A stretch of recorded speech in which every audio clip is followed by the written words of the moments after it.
Okay.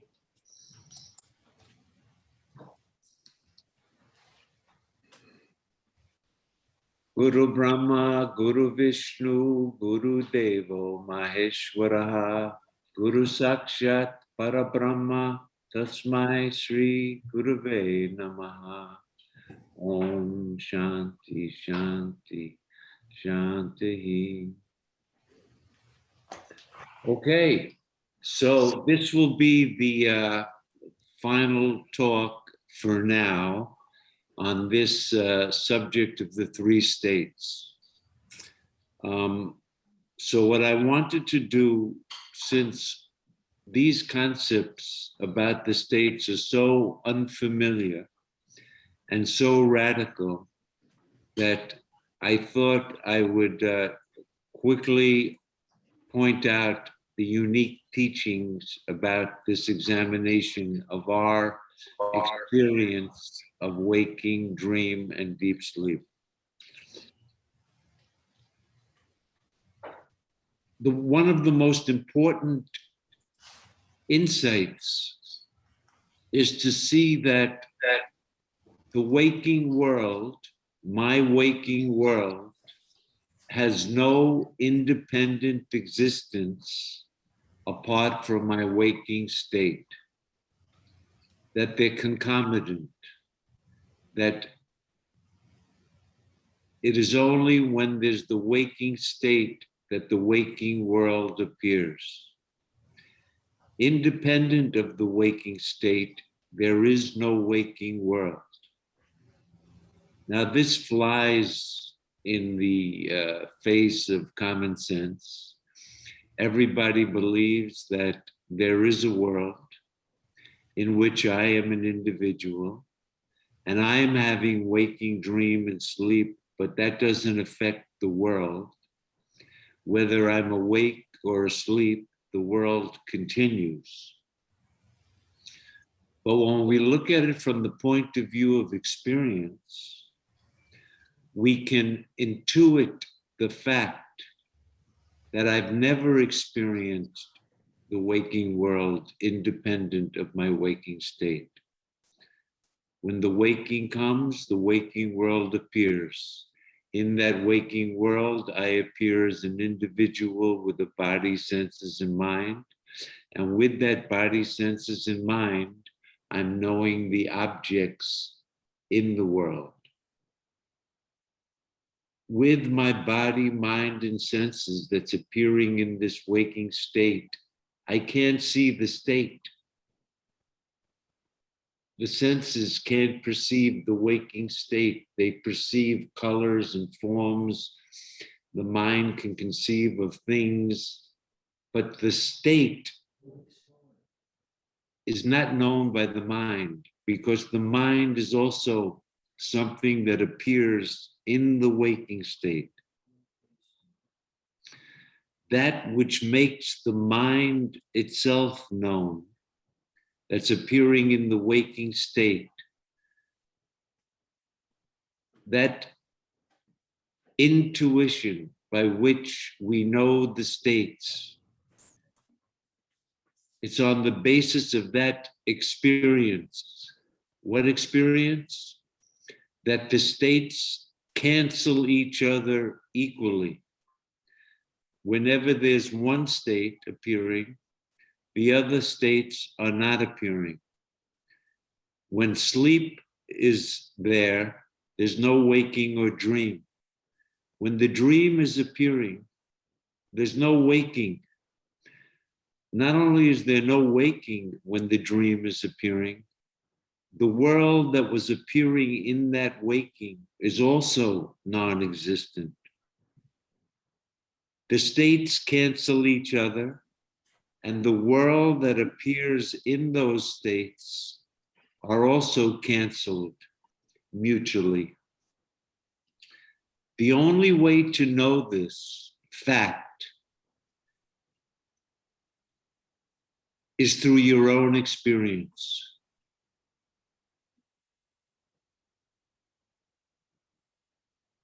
Experience here doesn't mean sense experience, nor does it mean mental experience. It means the experience of how you know the mind, that the thoughts, the emotions, the perceptions, they're all objects. They seem like subjects. In the waking state, there's a subject, me, and there's the world that I perceive, object. But the intuition in which the empirical subject and the outside object is appearing, that intuitive consciousness establishes the state. Without that, there's no waking. Just like the dream can't appear without me as the subject. In the dream, there are many subjects, and they're all using their senses and mind to perceive the dream world. But the whole dream is being objectified as an object to me. I see the whole state directly without the use of the mind or the senses. This is called intuition, the magic jewel of intuition, in fact, because it's on the basis of this intuition that we're able to establish the fact that my nature never changes, is not in time, is never born, it doesn't modify, and it never goes out of existence.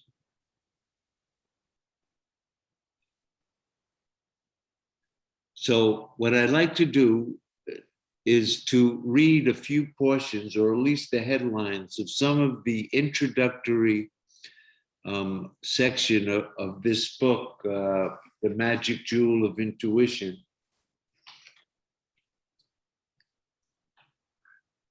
This book, and it's available online. You can download it for free. You have to go to a place called the Adhyatma Prakasha Karyalaya.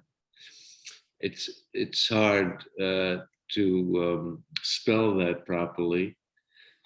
Let's see if I have it here. I'll give the spelling in case anybody actually wants to get more deeply into this. That's ADHYATMA, Adhyatma Prakasha, PRAKASHA, Prakasha, Karyalaya, KARYALAYA.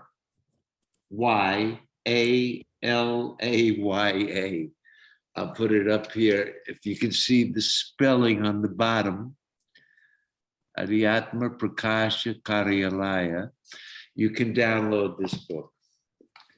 In any event,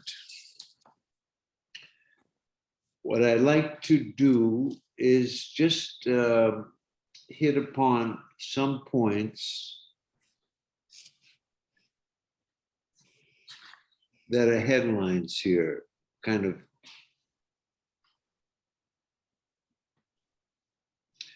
So this point about that the waking world has no existence apart from my waking state, just like my dream world has no existence apart from the dream state. This radical notion, I'm going to see how he describes it here. It says, the worlds appearing in the waking and the dream are confined to their respective states alone. As soon as we realize or discover the pervasive nature of the waking state, that the whole state in which there's time and space and philosophers and spirituality and atheists and believers and not, that whole state with all of the history going back into the past, with the present, and with all the total imagined future that's coming, that encompasses the whole waking state. when we realize that the pervasive nature of this waking state, our viewpoint based on the indiscrimination of thinking that my waking world exists independent of my waking state, becomes topsy-turvy. Instead of realizing, as we have generally or commonly understood it to be, that our waking occurs in the world. Everybody believes there's a world, I exist in it, and I'm awake, I dreamt, I sleep, and all of that is happening in a world that exists independently of me. The fact that this thing that is called the world itself is of the nature of appearing in our waking flashes to the mind. The fact that our dreams are many and the worlds which appear in each of those dreams are confined to the respective dream alone, that fact is very clear. Thus, the greatest teaching that the worlds which appear in waking and dream are restricted by or confined to their respective states alone must be remembered. This is one of the special features of the method of the three states of consciousness. Generally, among many of us, even after the fact that, quote, the world exists in the state has been taught, that does not become trustworthy. Instead, we naturally believe that the thing called the external world is itself the substratum in which all our states are existing. To believe in the matter that whether I am awake or asleep, the phenomena called the external world always exists by itself, apart from myself, and in this world there are other human beings, animals, plants, birds, and inanimate things like rocks and mountains, and they are all existing. The different states of childhood, youth, adolescence, and old age, as well as the states of waking, dream, and deep sleep, they come to me one after the other in the world alone. This seems itself to be the true state of affairs and appears true to each one of us. Without discerning the essential nature of the three states in accordance with what we observe in them, means how are the states actually experienced by us, rather than how we think about the states from the waking point of view alone. When we observe it, without discerning the essential nature of the three states in accordance with what we observe in them, our natural habit of taking a predominant identification that the waking is real, the dream is false, deep sleep is just an unconscious state in the waking time, this idea alone has become the cause for this belief. But if it is examined dispassionately, without any bias or predominant identification with the waking state viewpoint alone, then the unsoundness or impropriety of this belief will at once be observed or realized. We have to know this fact through direct experience. It's not a belief, it's not a religious thing, it's not a mystical thing. We all have these states, they're available to all of us, and therefore, in order to intuit the fact that the whole state is an object to me, it appears to me, and when the dream comes and appears to me, it cancels that waking state. The only way to know this The waking ego can't know this. When the waking is gone, the waking ego is gone. It doesn't know that it's gone. When the dream ego appears, it doesn't know that it appeared. It's appearing to something that's the objectifying it. In order to realize this, this is called intuition. This is the faculty. The scriptures say this can't be known by the mind. But then it says it has to be known by a mind that is one-pointed and subtle. What that means is the mind has the capacity to intuit the fact that my thoughts are objects to me, that my states are objects to me. That capacity of the mind to realize I am the subject which can never be objectified, and everything that's objectified is appearing and disappearing to me. Whatever is appearing and disappearing is changing. But me, I am the unchanging consciousness in which the states appear and disappear. To intuit that fact, what does it take? If the mind is extrovert, if the mind is thinking about getting happiness or avoiding unhappiness or pursuing this or wanting, then of course that mind can never, whatever it conceives in this world.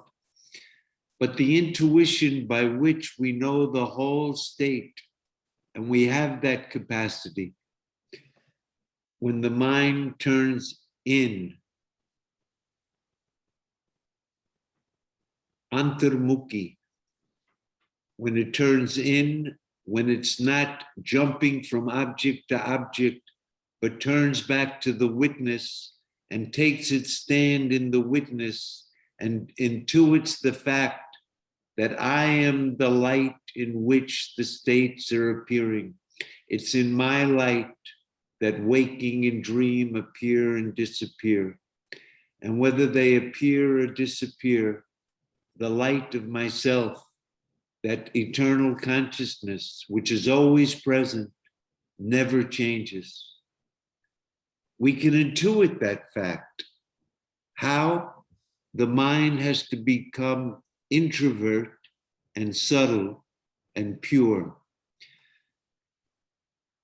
That's the instrument. It's called, if you will, the spiritual faculty of the mind. There's no other way. The mind that is conceiving or using logic or trying to reason can never know this truth. But by intuition, and what I mean by that is, how do you know the thoughts? Do the thoughts know themselves, or do they appear? Then it's replaced by another thought, or a state, it's replaced by another state, and then both states disappear. On what basis? What is the evidence? It's my own experience. That experience is different than sense experience or mental experience. In fact, that experience by which we know the states is the self.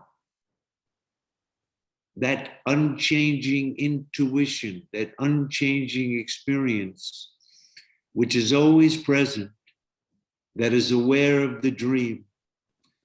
Nobody else sees my dream. My dream is totally private to me. But everybody thinks my waking state, there's so many other people to which it's common. It's not a private experience, that other people are seeing the same waking world that I am seeing. But what's the fact of the matter? The fact of the matter is those other people, including myself, are all appearing in the waking state. Those people and their supposed waking dream and sleep, and my waking dream and sleep in the state is all within the state.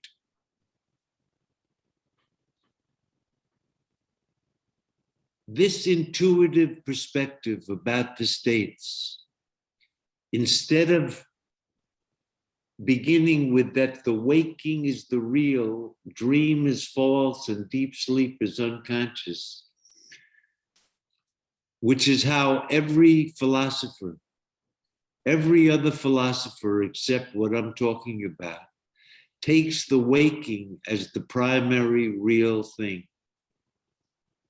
And in this waking, there are people that are philosophers and that are teaching and that are students who are trying to learn.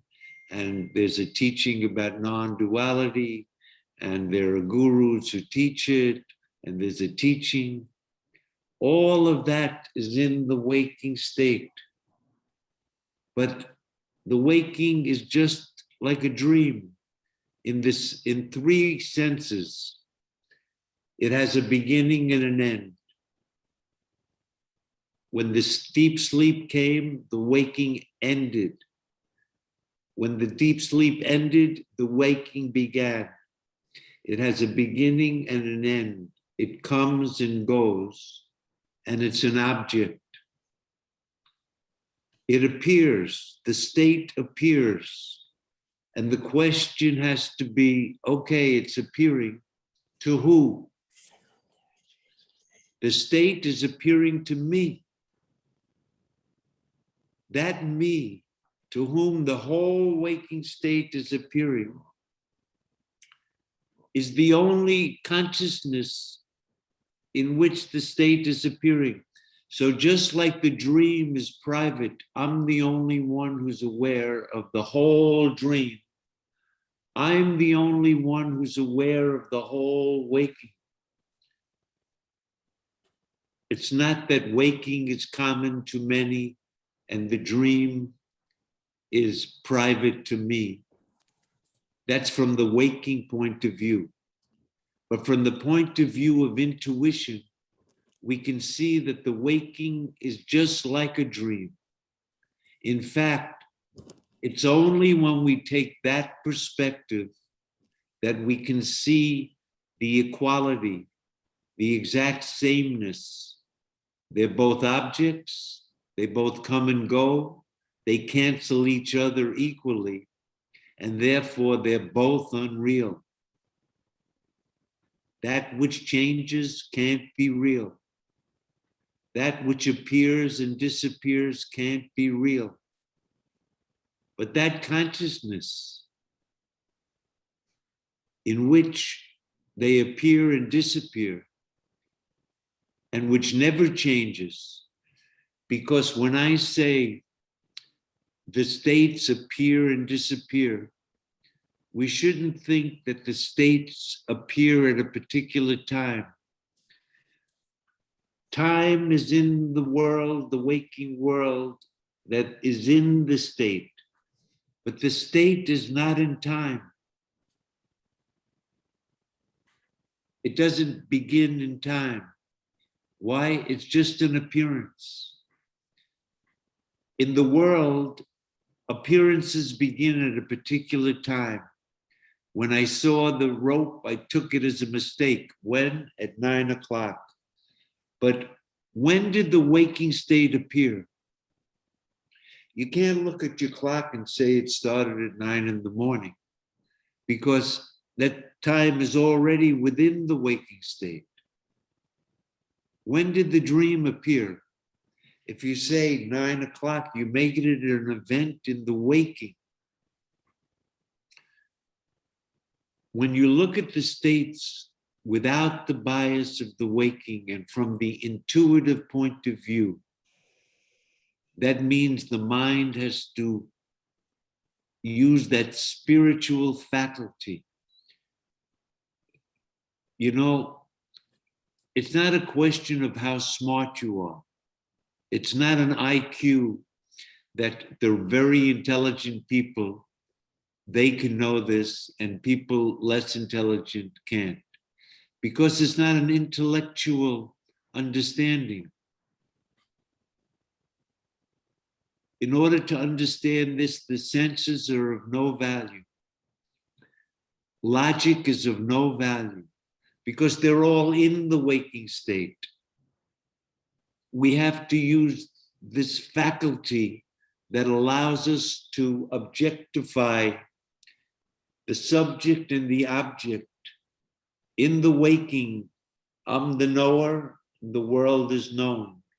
But from the point of view of the witness, who's the true subject, the apparent subject and object are both like a dream. They're confined to the state.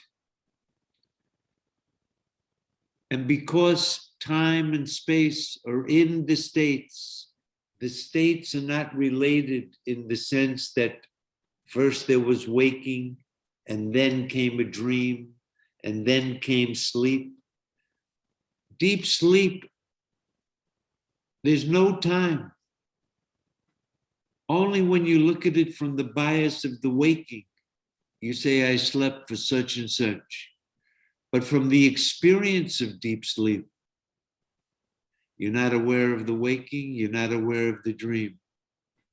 That intuition, on the basis of which you say, I wasn't aware of anything. That's my experience. That experience is the self. Experience is the self.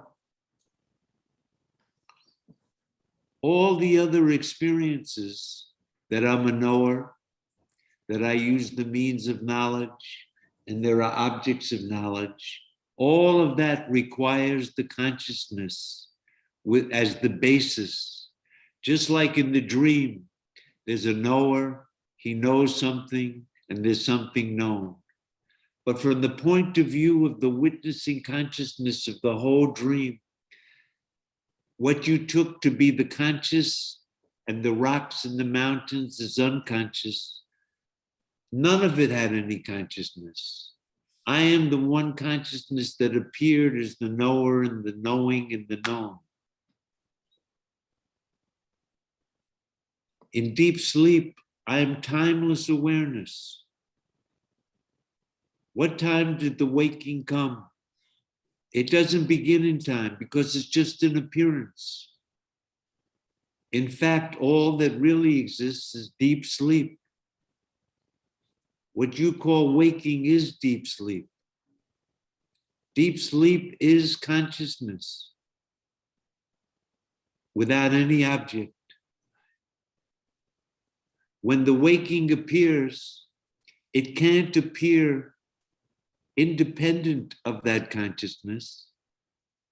It has no independent existence. But whether it appears or not, consciousness is unaffected, unattached, unscathed by whatever the contents of that waking state was. It's ever unattached, asanga.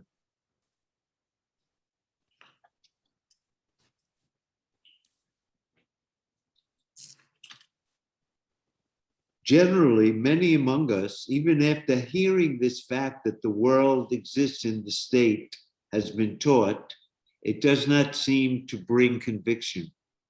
Instead, we naturally believe that the thing called the external world is itself the substratum for our states. Whether I am awake or asleep, the phenomena called the external world always exists by itself.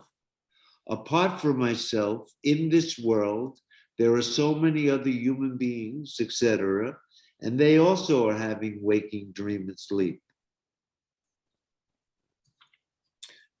This is the view that everyone takes.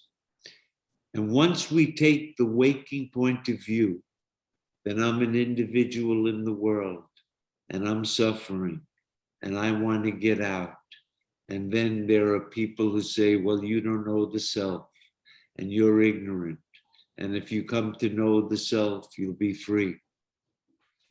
But you can see all of that is in the waking. In the dream, all of that's gone. The gurus, in the dream, you may be hunting in Africa. There's no more Vedanta. You're a new subject. People think my waking mind creates the dream. But the waking mind, just like the waking body and the waking senses and the waking world, are confined to the waking state. The waking mind never made it into the dream. In the dream, a dream mind appears. It's very different than the waking mind. These two minds, they sublate each other. To say the waking mind imagined the dream is only from the waking point of view. The experiential point of view is that when the dream appears, I have a dream mind. And with that dream mind, I'm knowing the dream world. And that whole thing of me being a subject, using my senses and mind to know the dream objects, that whole subject-object appearance is really an object to me. Once we intuit this, there are certain things, conclusions that we can make about ourselves on the basis of our own experience. So let me see if I can just, this thing that I'm calling intuition, or the spiritual faculty of the mind, the capacity of the mind to go back and take its stand in that subject, that witness, that objectifies even the states, that capacity, on the basis of that, we are now reasoning. All other philosophers are in the waking state, and they're taking the data of the waking state and coming to conclusions, or trying to reason that matter exists, or the mind exists, or emptiness exists. But all of those philosophers and all of their conclusions and all of the opponents who are fighting, they're all appearing to you. And you have nothing to do with any of that. This consciousness, which is the nature of the self, intuition, doesn't need anything to make it known. The states need that intuition. We have to intuit the state. But what do we need to know consciousness? Do we need another consciousness to know it? Or is consciousness the one thing, that intuitive experience that doesn't need anything to make it known? In fact, it's only because of that that we can talk about known, knowers, and knowledge. It's self-established. It's self-realized. It's always evident. It's never hidden, that intuition. The self is always there. You can call it presence. But in deep sleep, it's not even presence. In the waking, you can say it's present amongst everything that's happening. But in deep sleep, it's not even present. It's only in relation to the state that you can call it the witness. But that state is not the witness, and it's not something other than the witness, because the states can't exist without you, but you exist without the states. This type of reflection on your own experience And it has to be your own experience, because the so-called experience of yogis and enlightened people and mystics, they're all, and Krishnamurti and Shankaracharya, they're all appearing in your waking state. Whatever they said or didn't say, the truth and the false, the real, what I took to be true, what I took to be false, they're all in, but the real truth is me. I am the truth that appears as truth and untruth.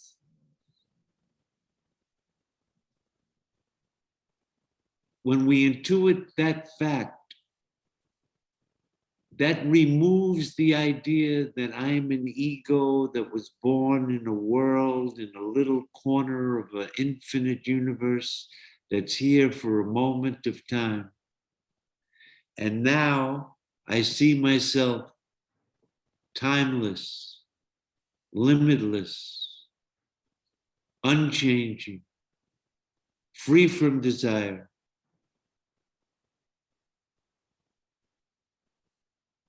Free from fear, ever peaceful, lacking nothing. And that's my true nature. It's not an imagination. It's not a religious belief. We can intuit this fact here and now if we can examine these states, how we actually experience them.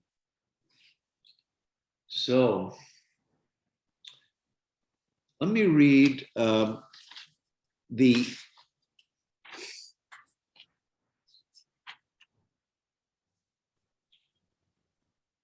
there's another title here. The states have no relationship whatsoever with one another.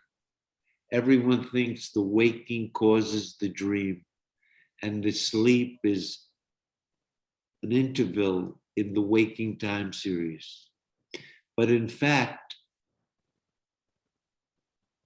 the waking, dream, and deep sleep states are like imagining a rope as a snake, a stick, and a garland. When I see it as a snake, it's not appearing as a stick or a garland. As soon as I see it as a garland, it's not appearing as a, every appearance cancels the others. When it's appearing as deep sleep, there's no waking or dream. When it's appearing as waking, there's no dream or deep sleep. They all cancel each other, but the truth of the snake and the stick and the garland, the one thing, the true thing that's really there that gives existence, the only existence of the apparent snake is the rope. It's appearing as a snake.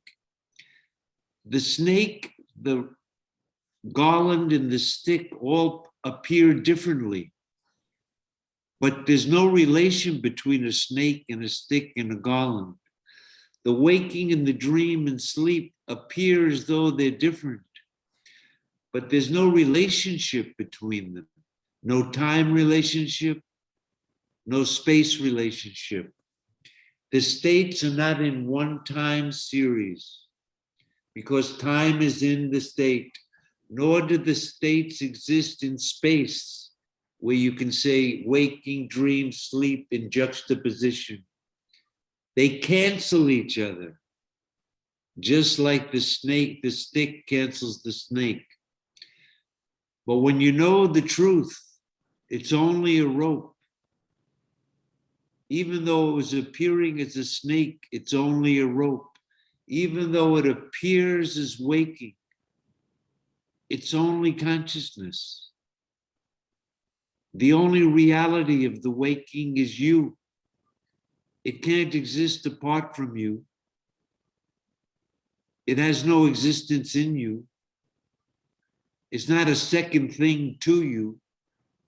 The universe is not there's a witness, and then there's a second thing called the witnessed. The witnessed is not other than the witness, because it has no existence apart from the witness. If you take the witnessing consciousness away, no state can appear. If you take the states away, consciousness is unaffected. So what's greater, the states or consciousness? What's the reality, the states or consciousness? And when I say consciousness, I mean your consciousness in which the states are appearing and disappearing.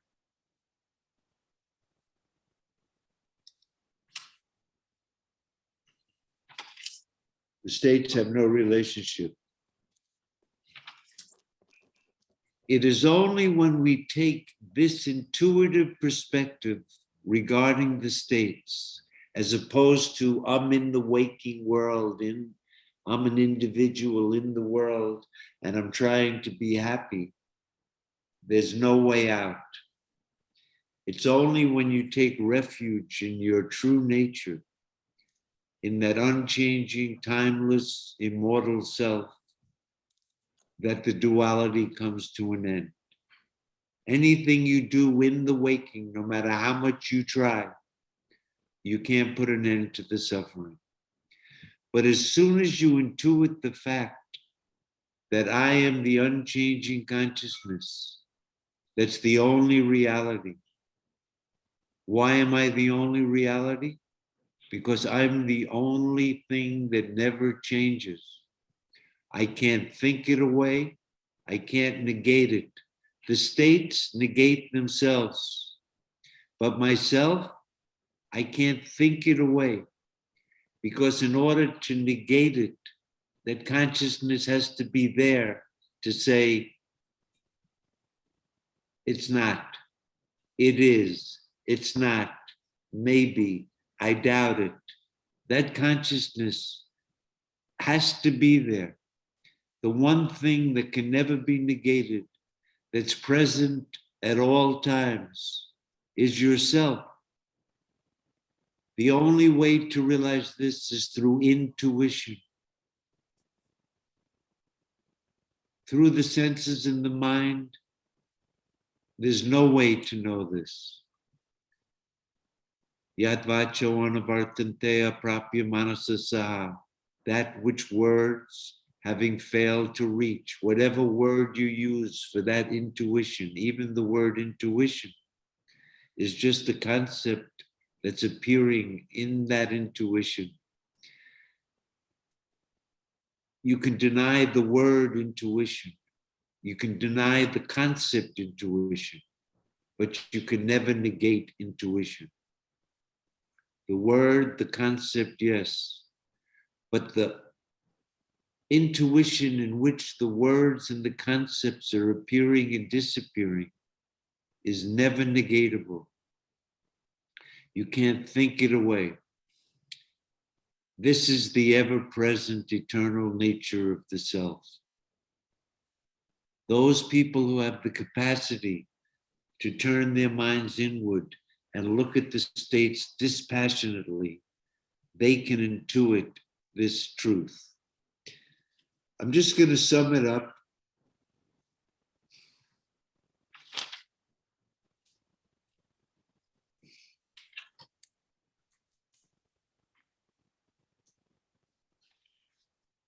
There are such beautiful discussions here about why this teaching is incorrect and why the waking state must be accepted as the primary real state. And we can't see waking as the state as a dream. The waking state is the real thing. Even this teaching takes place in the waking state. The teacher is in the waking state. We have to realize this truth here in the waking state. So the waking state must be the primary state. The answer to this objection is that while it's true that this inquiry takes place in the waking state. This inquiry has the capacity to look at the states not merely from the waking state, but from an impartial view in which the self, which is experience, the nature of the self is experience. Whatever you experience, that experiencer, the nature of that experiencer is the self. The self is experience.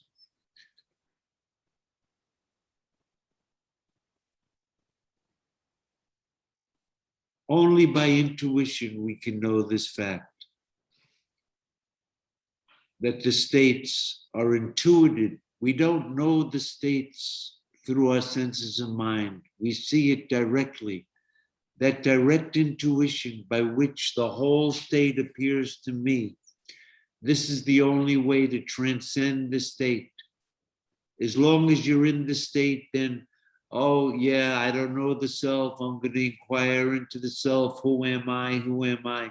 Oh, I'm the consciousness. But it's all in the waking. We have to cancel the waking like a dream and see that the duality that's appearing in a dream never really existed. So dream is just like deep sleep. There's no real duality in dream, and there's no duality in deep sleep. This is seeing waking is the same as a dream, and that dream is the same as deep sleep. Dream is the same as deep sleep. Why? The duality that was appearing in a dream never existed. There's no duality there, in truth. And in deep sleep, there's no duality there. So there's no difference, in fact, between dream and deep sleep.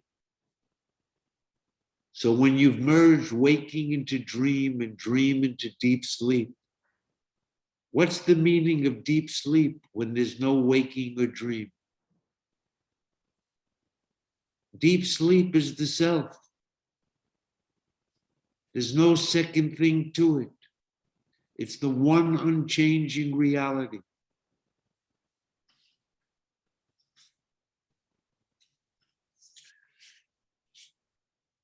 The whole defect of taking the waking point of view as the primary perspective is the reason why all of the philosophies and all of the philosophers have not been able to determine satisfactorily what is reality. Unless we take the comprehensive view, we won't be able to determine it. We have to examine our own experience and shake off the waking perspective. It's very difficult, but we can do it. And from that perspective, all of the truths of this teaching become self-evident. I am existence beyond time and space. That's the first realization. I exist beyond time and space because time and space is in the states, but I am beyond the states. I exist. When a thing exists in the world, it must exist in time or space. But the consciousness, which is aware of time and space, when we say it exists, it doesn't mean like a thing that exists in the past and now it's existing in the present. It's timeless existence. And when we say that that intuition, which is the nature of pure consciousness, in which the state appears, abides, disappears, gets canceled, comes and goes, that consciousness is pure consciousness. It's not the consciousness of the subject in the waking or the dream that has to use his mind and senses to know things, to be conscious. He needs a mind. This consciousness is the very nature of the self. Like heat and light is to fire. Consciousness is not an attribute that I have, that's changing, that I can lose. It's my very nature. I am pure consciousness. I am pure existence. And I am pure bliss. The word pure here is important because the individual in the waking world, he gets happy when certain things happen, and he becomes unhappy when certain things happen. But the bliss of the self is not caused by anything that happens or doesn't. Just like the consciousness and the existence is the very nature of the self is bliss. It's the bliss of non-duality. What does that mean? When there's no second thing, in deep sleep, when there's no desire, no hope, no fear, that's the meaning of bliss, the bliss of no second thing. The waking ego may say that's not bliss, but you can intuitively understand that this state is exactly what I've been seeking all my life. I want to be limitless. I want to be desireless. I want to be fearless.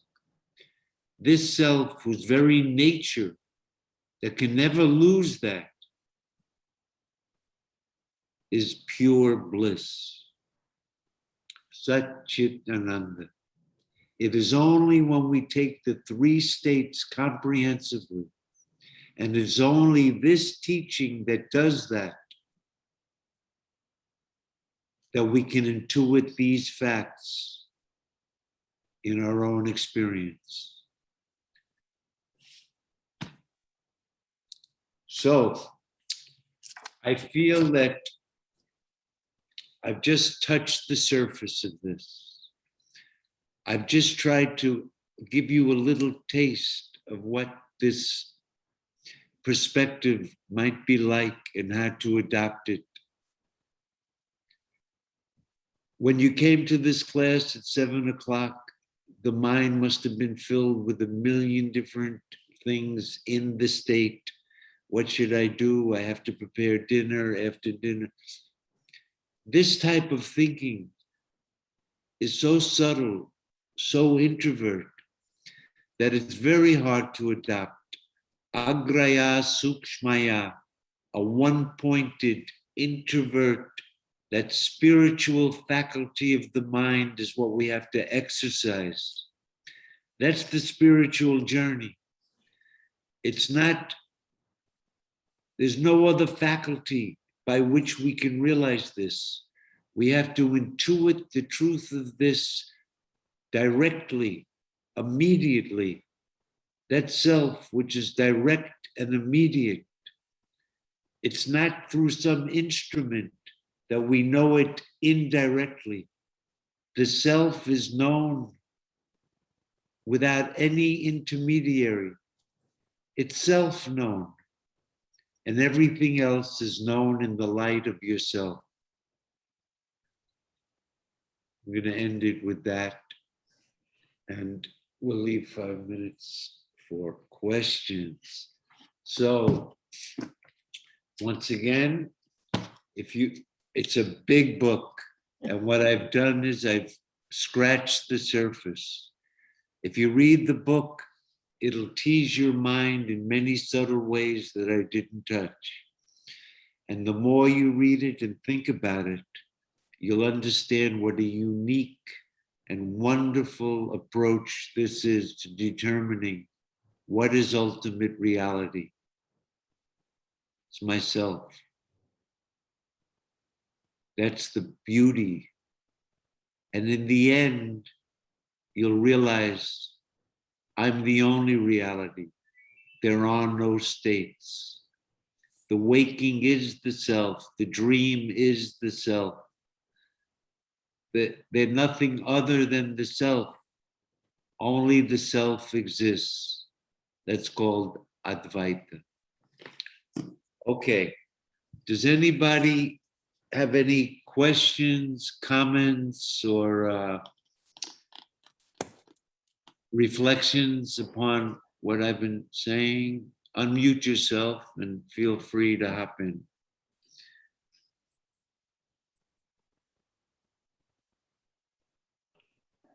Hi, Ira.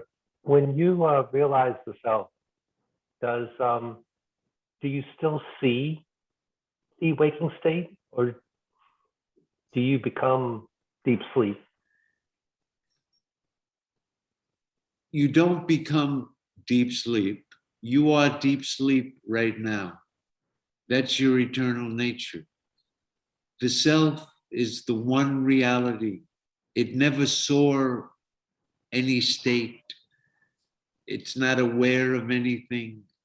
It doesn't have a mind or senses that it could know anything. The self is just pure consciousness without a second. When I say without a second, I mean this in the most radical sense of, other than that self, yourself, there's nothing outside of it that's the same as it. Other than yourself, there's nothing outside of it that's different from it. The states are not something different from yourself. The snake is not something different from the rope. The reality of the snake is only the rope. Even when it appears as a snake, it's only a rope. So you are that non-dual reality that never saw anything, knew anything.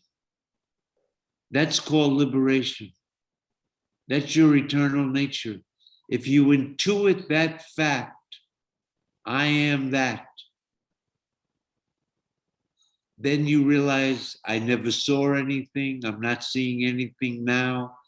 Even if the world is appearing, I don't see anything.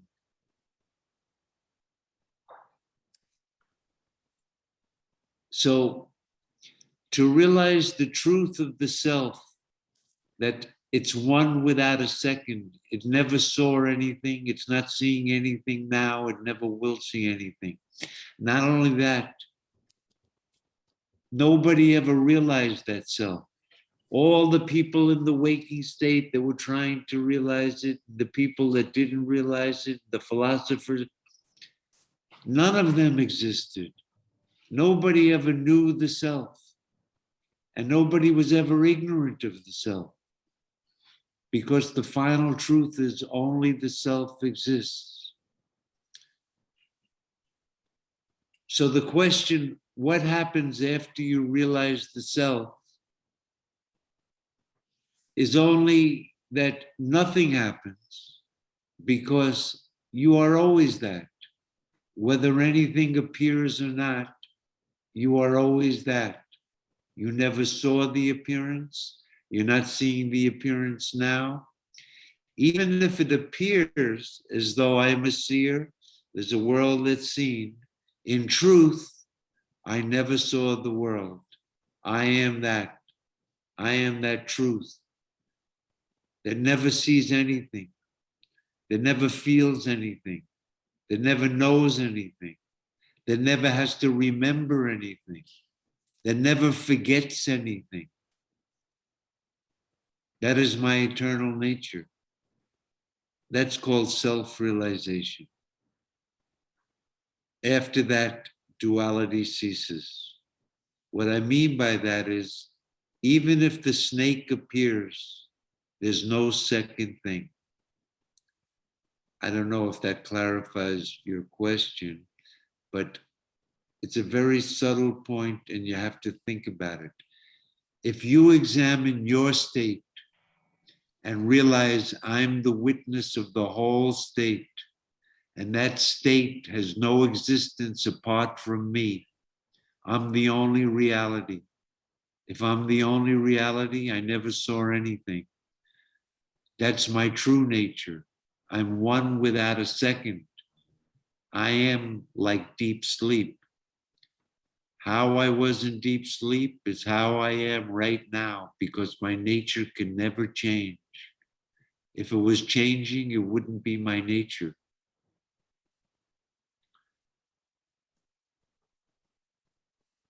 When I talk like this, and people who's ever listening to this, it may seem like, oh, this is just some philosophy that somebody came up with. It's ridiculous. How could my waking, if I examine it, how can I know ultimate reality? There's so many other people here that have so many different ideas. And what about in the future? Maybe somebody will come along and say, oh, this three-state business is malarkey. There's a better way, a stronger logic, and we'll refute this logic. All of that is in your waking state. This is the only way.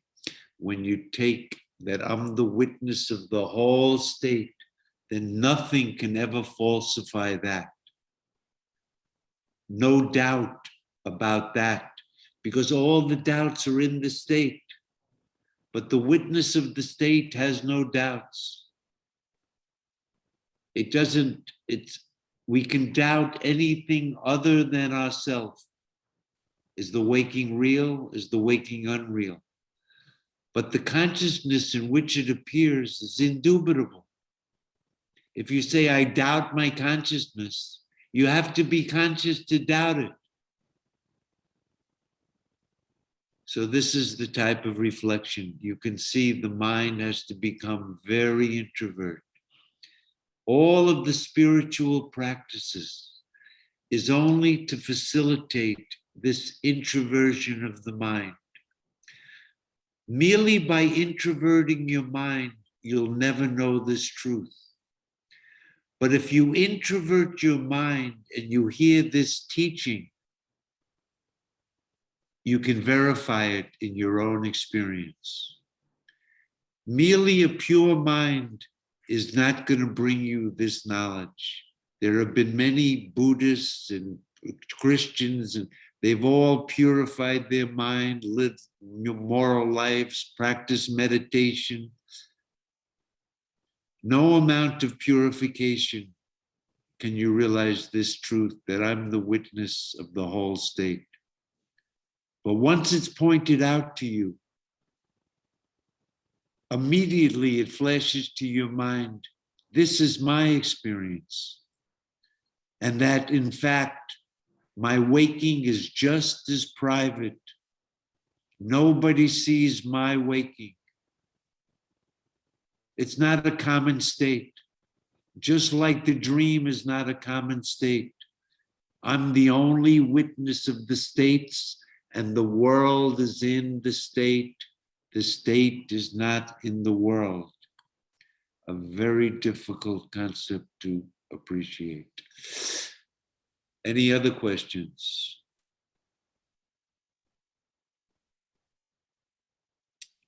Okay. Ira, I just want to clarify. When you say I am not, that's not the personal ego I. When I say I am not In the states. I Yes. am, right? That is, there's no longer So- any personal me. the personal me exists in the waking. Right, He appears, she appears in the waking. right. Just like the dream me appears in the dream. But when I say both the states appear to me, Yes, that me is pure consciousness. right, The states appear to me, that me is not the individual that has a mind and senses, but the consciousness in which the whole state, including time and space, that's called the infinite self. the limitless self, the timeless self. That I, the Yes. true I. I've mistaken myself to be somebody in this state, but in fact, I transcend the states.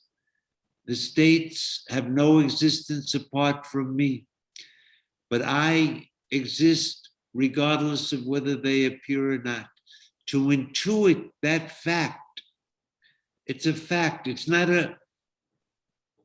not because some sacred scripture or some guru. Whether it's a fact or not, the only way to know it is to examine your own experience. Then you'll see that this teaching, me trying to understand the teaching, it's all in the waking. But the witness that doesn't have to understand any teaching, that doesn't need any knowledge, that never had any ignorance, that me, to intuit that as I am that. Mm. Aham Brahmasmi. I am that absolute reality. It puts an end to the idea that I'm an individual in the world, a tiny little something in which the world exists and I'm awake and dream and sleep and I was born, I'm getting old and sick. That whole idea is sublated as soon as we take this perspective. The question about what is the correct perspective, the waking predominant point of view, or the impartial examination of the states as how they're actually experienced by me? Which is the correct way to determine reality? Should we do it on the basis of the waking experience? Or is it not a fact that I have three experiences? And if I examine them impartially, I can come to realize, intuit the fact that I am never changing, ever existent, always conscious, and of the nature of bliss, that happiness that I've been looking for, seeking, that existence that I was afraid I would go out of existence, I would cease to exist, and that my consciousness would come to an end. All of that is sublated when we take this perspective, the intuitive perspective of the three states.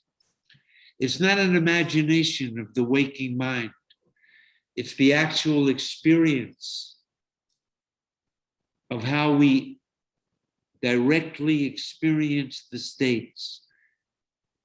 We know the states without the use of any instrument. In the state, we need the senses to know the objects. But how do you know the state? It's in the light of my consciousness. That I, the unchanging I, the ever-present I, that I can never lose, that's always there. To realize that is what's called in this teaching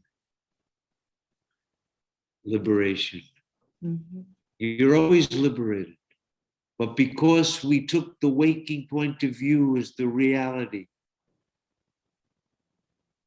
we took ourselves to be bound. But when you realize the truth of yourself, that you transcend the states are objects. You're the subject, but not a subject that needs a mind and senses to know things. You know the whole state directly. You're the only consciousness for the state. The so-called people in the state that seem conscious, they're just objects. They have no consciousness. There's just one consciousness, its existence beyond time, and its nature is pure bliss. Mm-hmm. Are there any other pressing questions? Okay. So I hope that you've enjoyed this examination of the three states, and maybe it will inspire you to contemplate on it more, to see if there's any truth to it. And I'll leave you with that. I wish you all a Merry Christmas, Happy Holidays, be safe and be healthy. And let me end this with a traditional mantra. Om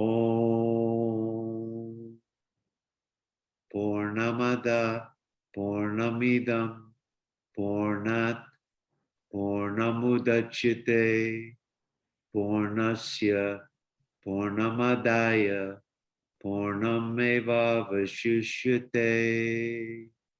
Om Shanti Shanti Shanti. That intuitive awareness is fullness.